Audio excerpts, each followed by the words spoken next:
Hi friends, Taylor Chitra. பாருங்கள், இப்போ வீட்டில் வந்து 3 பீஸ் வந்து ஒவ்வொரு மீட்ரு கிளாத் வந்து வேஸ்ட்டாக இருக்குது. ஸோ நம்ம வீட்டில் இந்த மாதிரி எல்லாம் வேஸ்ட்டு கிளாத் இருந்ததுன்னா நம்ம குழந்தைங்களுக்கு அழகான கவுன் வந்து ஸ்டிச் பண்ணலாம். ஸோ இது 3 பிட் இருந்துச்சு, நான் 3 பிட் எடுத்திருக்கேன். இப்போ என்னோடய ஹைட்டு பார்த்திங்கன்னா குழந்தைக்கு வந்து ஒரு சுற்றளவு வந்து ஒரு அதாவது 2ஆக மடித்தா 24 இன்ச்சு வருதுங்க இதுக்கு. ஸோ இது நான் நாளாக ஃபோல்டு பண்ணும்போது 12 இன்ச்சு, ஹைட்டு வந்து 11 இன்ச்சு எடுத்திருக்கேன். ஸோ இது பாருங்கள், இது 2 பீஸ் எடுத்திருக்கேன். நான் ஃப்ரண்ட் அண்ட் பேக்குக்காக எடுத்திருக்கேன். இது ஒரு கோட் மாடல் கவுனு, ரொம்ப அழகாக இருக்கும். இதை நீங்கள் பார்த்தீங்கனாலே ஈஸியாக புரிஞ்சுக்கலாம். ஸோ அதுக்காக தான் தெளிவாக போட்டிருக்கேன். இப்போ இது வந்து ஒரு கிளாத் நல்ல கிளாத் எடுத்து இது 2ஆக ஃபோல்டு பண்ணோம்னா 4 2ஆக ஃபோல்டு பண்ணும். 2 கிளாத் எடுத்து ஃபோல்டு வந்து நம்ம பக்கம் இருக்கிற மாதிரி இருக்கணும். ஸோ இது ஆல்ரெடி உங்களுக்கு தெரியும். இந்த மாதிரி வந்து கிளாத் வந்து நம்ம அப்படி கட் பண்ணி எடுத்துக்கலாம். இது ஃப்ரண்ட் அண்ட் பேக்குக்கு வந்து எடுத்துருக்கோம். இதுக்கு வந்து அட்கட் போட்டுக்கலாங்க, சென்டர் பேண்ட் அட்கட் போட்டுக்கலாம்.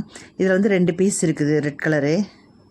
ஸோ நெக்ஸ்ட்டு பார்த்திங்கன்னா கோட்டுக்கு வந்து தைக்கணும். கோட்டுக்கு அப்படி தான் அதே மாதிரியே வந்து நம்ம அந்த ஃப்ரண்ட் அண்ட் பேக் வெட்டியிருக்கோம் இல்லைங்களா, அந்த கிளாத்து வச்சு இந்த ப்ளூ கலர் வந்து கோட்டு மாடலுக்காக கலர் காமிச்சிருக்கேன் உங்களுக்கு.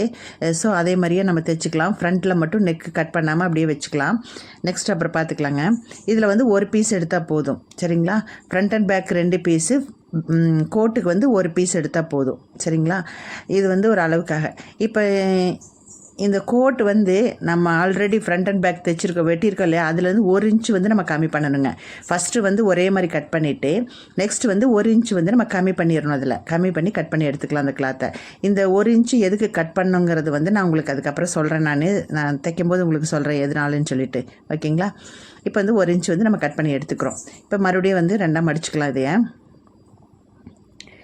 இது வந்து கோட்டுக்கான மாடல். இது வந்து நம்ம 2ஆக கட் பண்ணிக்கலாங்க. கட் பண்ணாமையும் நம்ம டிசைன் பண்ணலாம், கட் பண்ணியும் நம்ம டிசைன் பண்ணலாம். இப்போ நான் கட் பண்ணியிருக்கேன். இது வந்து ஆம்கோல். இந்த பிசுரெல்லாம் நீட்டாக கட் பண்ணி எடுத்துக்கலாம். அவ்வளோ. இது வந்து 2 பீஸ் கிடச்சிருச்சு. இது எப்படி தைக்கலாங்கிறது பார்க்கலாம் வாங்க.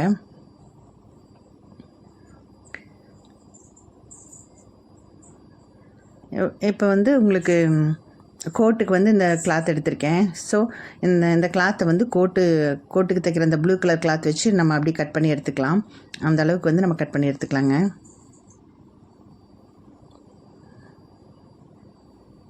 நமக்கு என்ன ஷேப்பு, என்ன டிசைன், நமக்கு எப்படி தைச்சா நல்லா இருக்குமோ நம்ம அந்த ஷேப்பில் வச்சு நம்ம கிளாத் வந்து கட் பண்ணி எடுத்துக்கலாம்.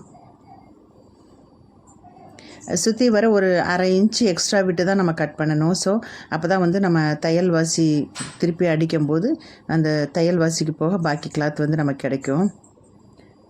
பீஸ்லெல்லாம் வந்து கட் பண்ணி எடுத்துக்கலாம்.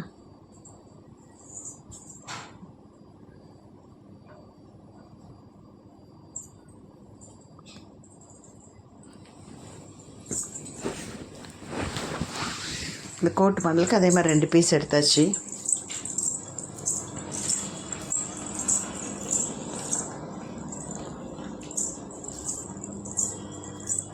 அவ்வளோதான். இப்போ பாருங்கள், இது ஃப்ரண்ட் கிளாத் போட்டோம்னா 1 இன்ச்சு வந்து கம்மியாக இருக்குது பார்த்தீங்களா, பேக் சைடு. இப்படி தான் வந்து கோட்டுக்கு வந்து நம்ம கட் பண்ணணும். இந்த கோட் மாடல் நிறைய மாடல்ஸ் இருக்குது. ஸோ நான் உங்களுக்கு ஒவ்வொரு டைம் போடும்போது ஒவ்வொரு மாடல் போடுறேன் உங்களுக்கு. இப்போ இது பார்த்திங்கன்னா ஃப்ரண்ட் நெக்கு பாருங்கள் எத்தனை இன்ச்சு இருக்குது. ஃப்ரண்ட் நெக்கு ஒரு 4 இன்ச்சு இருக்குங்க, 6 இன்ச்சு இருக்குது. சாரி, ஃப்ரண்ட் நெக்கு பார்த்திங்கன்னா ஒரு 4 இன்ச்சு இருக்குது. இந்த கோட்டுக்கு வந்து 6 இன்ச்சு வச்சுக்கலாங்க.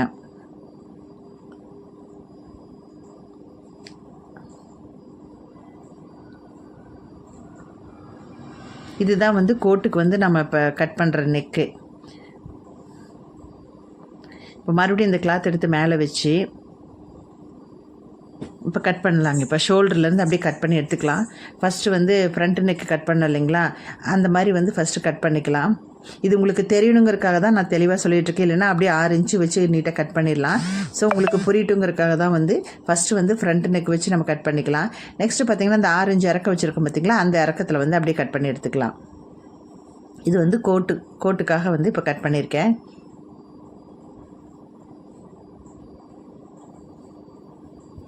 நீட்டாக பிசுரெல்லாம் கட் பண்ணி எடுத்துக்குங்க. அவ்வளோதான் பாருங்கள்.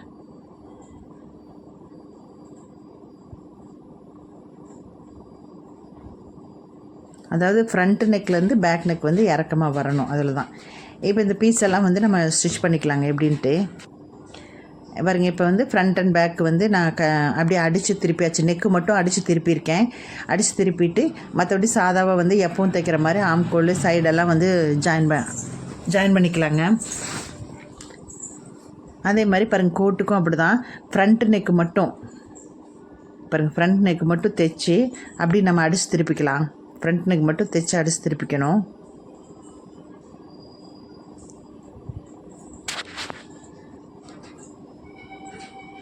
ஆனால் இது தைக்கும்போது பார்த்திங்கன்னா 2 நெக்கும் வந்து ஆப்போசிட் இருக்கிற மாதிரி வச்சு தைக்கணும். ஃபஸ்ட்டு அதை செக் பண்ணிவிட்டு தான் நம்ம ஸ்டிச் பண்ணணுங்க கிளாத்தை.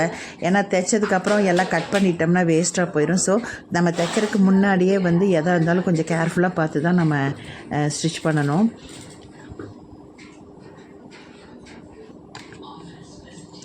பாருங்கள் தையல் போட்டாச்சு. போட்டுட்டு சைடு பீஸ்லாம் கட் பண்ணிவிட்டு அட்கட் போட்டு அதை அப்படியே அடித்து திருப்பிக்கலாங்க நெக்கு. இந்த அட்கட் போட்டிங்கன்னா தான் நெக் ஃபினிஷிங் வந்து கரெக்டாக கிடைக்கும் உங்களுக்கு. அட்கட் போடலைன்னா கிடைக்காது. ஸோ அட்கட் போட்டாச்சு. இது வந்து அப்படியே திருப்பி நம்ம தைச்சிக்கலாம். உங்களுக்கு தைச்சிட்டு காமிக்கிறேன் பாருங்கள் எப்படி இருக்குன்னு சொல்லிட்டு. அப்பவும் செக் பண்ணிக்கணும். அந்த 2 வந்து ஆப்போசிட் இருக்கா நெக்குங்கிறது பார்த்துக்கணுங்க. ஏன்னா எப்போவுமே கிளாத்தை கட் பண்ணிட்டோம்னா ஒன்றும் பண்ண முடியாது. ஒரு தடவைக்கு 2 தடவை நம்ம செக் பண்ணுறதுனால ஒன்றும் தப்பு கிடையாதுங்க. ஒரு 2 நிமிஷத்து வேலை தான். ஸோ நம்ம அதுக்கு சோம்பேறித்தனப்பட்டுட்டு சரியாக இருக்கும் அப்படின்னு நம்ம தைச்சிட்டோம்னா அது வந்து அப்புறம் மறுபடியும் பிரித்து தான் தைச்சிட்ருக்கணும். அந்த மாதிரி மெட்டீரியல் கிடைக்கலனாலும் வேஸ்ட் ஆயிரும். நம்ம டைலர் தொழிலில் வந்து ஸ்டார்டிங்கில் நிறைய பேர் இந்த மிஸ்டேக் நம்ம பண்ணிட்டு தான் வந்திருக்கோம். ஸோ அதனால் புதுசாக தைக்கிறவங்க வந்து இதெல்லாம் கொஞ்சம் பார்த்துக்குங்க, கரெக்டாக தைக்கணும்னு சொல்லிட்டு. ஏன்னா எல்லாத்துக்குமே இந்த தப்பு வந்து தான் நம்மளே டைலராக இருப்போங்க. யாருமே வந்து எடுப்பில் யாருமே வந்து டைலராக வந்தது கிடையாது. ஸோ எல்லோரும் சில தப்புகள் பண்ணிட்டு தான் வந்து இந்த டைலரிங் தொழிலில் வந்து நம்ம முன்னேறி வர முடியும். ஸோ ஒரு சின்ன நுணுக்கங்களும் சின்ன ஐடியாஸ் தான் இதில் மெயினாக தேவைப்படுது. ஸோ அதனால் ஒரு தடவைக்கு 2 தடவை நம்ம பார்த்துட்டு கட் பண்ணுறதுனால நமக்கு ஒன்றும் பிரச்சனை கிடையாது.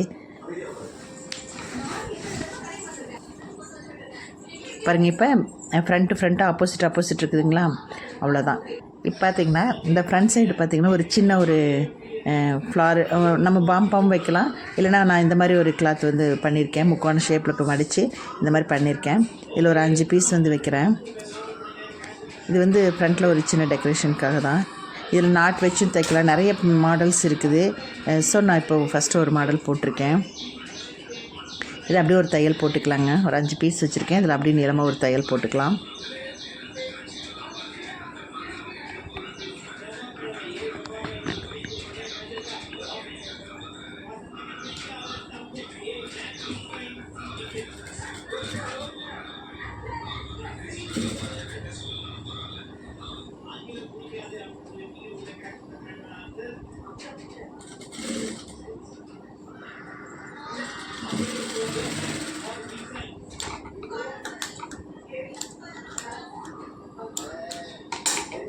கட் பண்ணியாச்சு.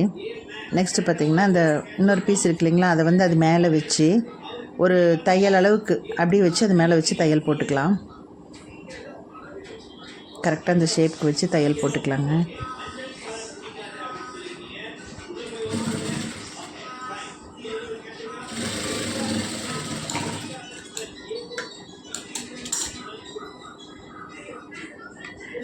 அவ்வளோதான். இங்கே பாருங்கள் எவ்வளோ அழகாக இருக்குதுன்னு பாருங்கள். இதில் வந்து கோல்டு முத்து இல்லை பாசி ஏதோ ஒன்று வச்சும் கூட அப்படியே நம்ம ஊசி நூல் போட்டு தைச்சிக்கலாம். இது வந்து இப்போ ஃப்ரண்ட் ஷேப் வந்து ரெடி ஆயிடுச்சு. பாருங்கள் எவ்வளோ அழகாக இருக்குன்னு பாருங்கள்.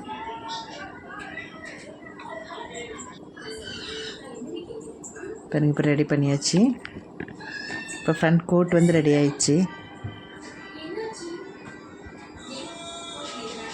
பாருங்கள் எவ்வளோ அழகாக இருக்குதுன்னு பாருங்கள். இது வேஸ்ட்டு கிளாத்தில் நம்ம குழந்தைகளுக்கெல்லாம் நம்மளே தைக்கலாங்க. நெக்ஸ்ட்டு பார்த்திங்கன்னா அந்த ஃப்ரண்ட்டை இதுவும் வச்சு ஒரு பீஸ் வச்சு நம்ம ஷோல்டர் வந்து ஜாயின் பண்ணிக்கலாம். கோட்டை வச்சு ஷோல்டர் மட்டும் ஜாயின் பண்ணிக்கணும். பார்த்திங்களா இந்த கேப் இந்த 1 இன்ச்சு எதுக்கு விட்டுருக்கேன்னு பார்த்திங்களா, இது வந்து தையலில் போயிருங்க. அதாவது பாவாடை நம்ம தைக்கும்போது ஸ்கர்ட்டில் வந்து தையலுக்கு போயிடும். ஸோ இதுவும் கோட்டு வந்து அதே இறக்கம் இருந்துச்சு அப்படின்னா அதுவும் வந்து பாவாடையிலே ஸ்டிச்சிங் ஆயிரும். ஸோ கோட்டு வந்து நமக்கு வெளியில் தனியாக தெரியாது. ஸோ தனியாக தெரியணுங்கிறதுக்காக தான் இந்த 1 இன்ச்சு கேப்பு வந்து விட சொல்லியிருந்தேங்க. இது உங்களுக்கு ஃபுல்லாக ஃபினிஷ் பண்ணால் தான் உங்களுக்கு புரியும் எப்படின்னு சொல்லிட்டு காமிக்கிறேன்.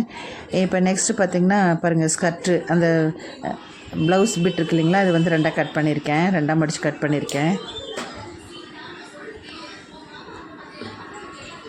இது பார்த்துட்டு புதுசாக பார்க்குறவங்களா சப்ஸ்கிரைப் பண்ணி வச்சுங்க நம்ம சேனலை. அப்போ தான் நான் போடுறதுலாம் உங்களுக்கு நோட்டிஃபிகேஷன் ஆகும். இது வந்து வேஸ்ட்டாக வீட்டில் இருக்கிற அந்த சாரீ ப்ளவுஸ்லாம் சில பேர் தைக்காமல் வச்சுருப்பாங்க. ஸோ அந்த மாதிரி பீஸெல்லாம் இருந்ததுன்னா எடுத்து நம்ம இந்த மாதிரி தைச்சோம்னா டெய்லி குழந்தைகளுக்கு டெய்லி யூஸ்க்கு போட்டுக்கலாம்.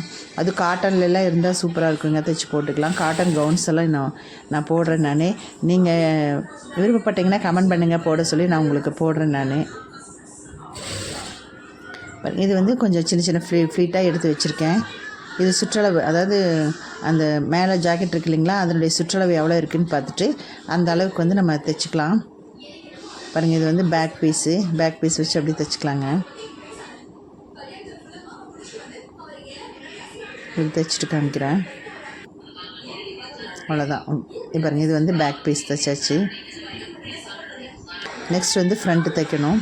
ஃப்ரண்ட்டும் அப்படி தான் பாருங்கள், கோட்டை மட்டும் வெளியில் தனியாக எடுத்துகிட்டு அந்த பீஸ் வச்சு நம்ம அந்த பாவாடையில் வந்து தைக்கலாம். அந்த லென்த்து கரெக்டாக இருக்கான்னு பார்த்துட்டு அதையே அப்படியே ஒரு ஸ்டிச் போட்டுக்கலாங்க.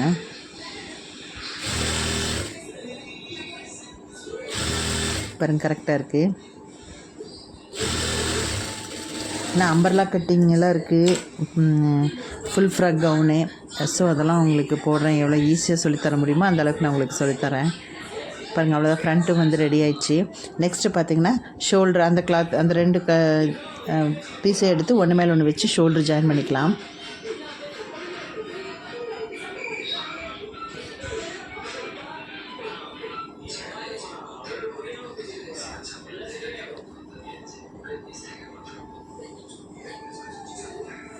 இப்போ பேக் பீஸையும் வச்சு ஷோல்டர் 2 ஜாயின் பண்ணிவிட்டு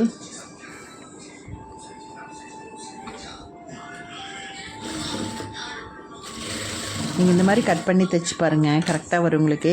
பெரிய சைஸும் இதே டைப்பில் தான் தைக்கணுங்க. நமக்கு அளவு கிளாத் இருந்ததுன்னா அளவு கிளாத்தை வச்சே நம்ம தைச்சிக்கலாம். அளவு கிளாத் இல்லைன்னா நம்ம அளவெடுத்து தான் தைக்கணும். அவ்வளோதான். பாருங்கள், தைச்சாச்சு. இப்போ ஃப்ரண்ட்டு பேக்கும் வந்து ஜாயின் பண்ணியாச்சுங்க. பாருங்கள், எவ்வளோ அழகாக இருக்குதுன்னு பாருங்கள், பார்க்குறக்கு சூப்பராக இருக்குது இல்லைங்க. எப்படி இருக்குதுன்னு நீங்கள் தான் எனக்கு கமெண்ட் பண்ணி சொல்லணும், சரிங்களா? நெக்ஸ்ட்டு பார்த்திங்கன்னா ஸ்லீவ் வந்து இந்த மிச்ச கிளாத் இருந்ததில் ஸ்லீவ் கட் பண்ணுறேன். எந்த கிளாத் நமக்கு மிச்சம் இருக்குதோ அந்த கிளாத்தில் வந்து நம்ம ஸ்லீவ் வந்து எடுத்துக்கலாங்க. இப்போ வந்து குட்டியாக ஒரு பஃப் வைக்கிறதுக்காக அந்த ஸ்லீவ் எடுத்துகிட்டு சென்டர் பாயிண்ட் அக்காட் பண்ணிட்டேன். இது பார்த்திங்கன்னா ஃபஸ்ட்டு வந்து கீழே வந்து ஒரு சின்னதாக மடித்து தையல் போட்டுக்கலாங்க. இல்லைன்னா பைப்பிங் மாதிரி நம்ம வைக்கணும். ஸோ நான் இப்போ வந்து மடித்து தைக்கிறேன். இது ஒரு டிப்ஸ்க்காக தான் போட்டிருக்கேங்க.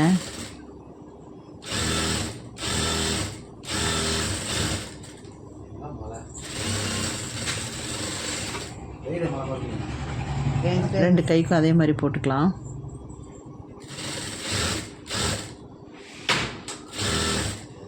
இது ஸ்கிப் பண்ணாமல் பார்த்தீங்கன்னா தான் புரியும் உங்களுக்கு எப்படி தைக்கிறதுன்னு சொல்லிட்டு.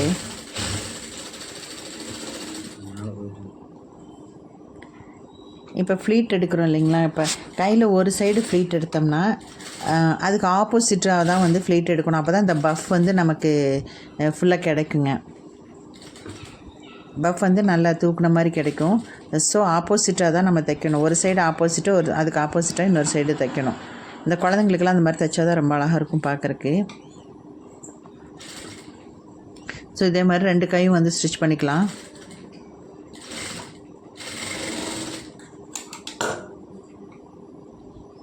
பாருங்கள், எவ்வளோ அழகாக இருக்குது பாருங்கள். பஃப்பு சூப்பராக இருக்குது பாருங்கள்.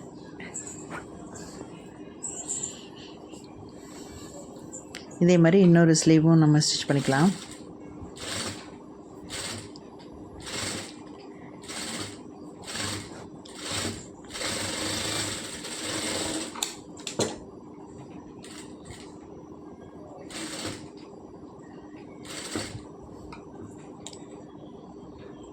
இந்த பஃப்லேயே நிறைய வெரைட்டி இருக்குங்க ஸ்லீவு. ஒவ்வொரு தடவை போடும்போதும் ஒவ்வொன்றும் போடுறேன் நான் உங்களுக்கு. பாருங்கள், இந்த ஸ்லீவ் வந்து நம்ம அட்டாச் பண்ணிக்கலாம். சென்டர் பாயிண்ட் வச்சு ஷோல்டர்லேருந்து நம்ம தைச்சிக்கலாங்க. இந்த ஸ்லீவும் வச்சு தைச்சாச்சு. இது ஃபுல்லாக ஃபினிஷ் பண்ணிவிட்டு காமிக்கிறேன் எப்படி இருக்குன்னு சொல்லுங்கள்.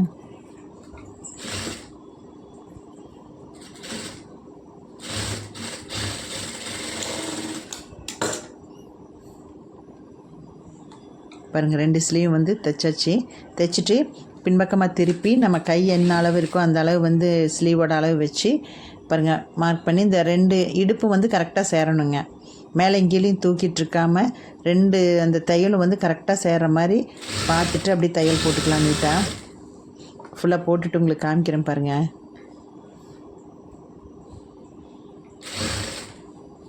ரெண்டு சைடும் போட்டாச்சு. பாருங்கள் எவ்வளோ சூப்பராக இருக்குது பாருங்கள் கவுனு. பார்த்திங்களா அந்த கேப் தெரியுதுங்களா அந்த ரெட் கிளாத்து. அப்போ தான் வந்து அந்த கோட் வந்து தனியாக தெரியும். ஸோ அதுக்காக தான் அந்த 1 இன்ச் கேப் வந்து விட சொல்லியிருந்தேன். சூப்பராக இருக்குது பாருங்கள். இது எப்படி இருக்குன்னு பார்த்துட்டு எனக்கு கமெண்ட் பண்ணுங்கள், லைக் பண்ணுங்கள், ஷேர் பண்ணுங்கள் மறக்காமல். பஃப் பாருங்கள் எப்படி வச்சுருக்கேன்ட்டு. உங்களுக்கு பிடிச்சதுன்னா உங்கள் கமெண்டில் தான் நான் எனக்கு தெரியும். அதனால் எனக்கு கமெண்ட் பண்ணுங்கள் மறக்காமல். புதுசாக பார்க்குறவங்க சப்ஸ்கிரைப் பண்ணி வச்சுக்கோங்க. எவ்வளோ அழகாக இருக்குதுன்னு பாருங்கள். நீங்களும் இந்த மாதிரி ட்ரை பண்ணிவிட்டு எப்படி இருக்குன்னு சொல்லுங்கள். நெக்ஸ்ட்டு உங்களுக்கு வேறு வீடியோ போடுறேன். தேங்க்யூ. சூப்பராக இருக்குது பாருங்கள். நம்ம குழந்தைங்களுக்கு நம்மளே வீட்டில் ஸ்டிச் பண்ணி போட்டுக்கலாங்க வேஸ்ட்டு கிளாத்தில்.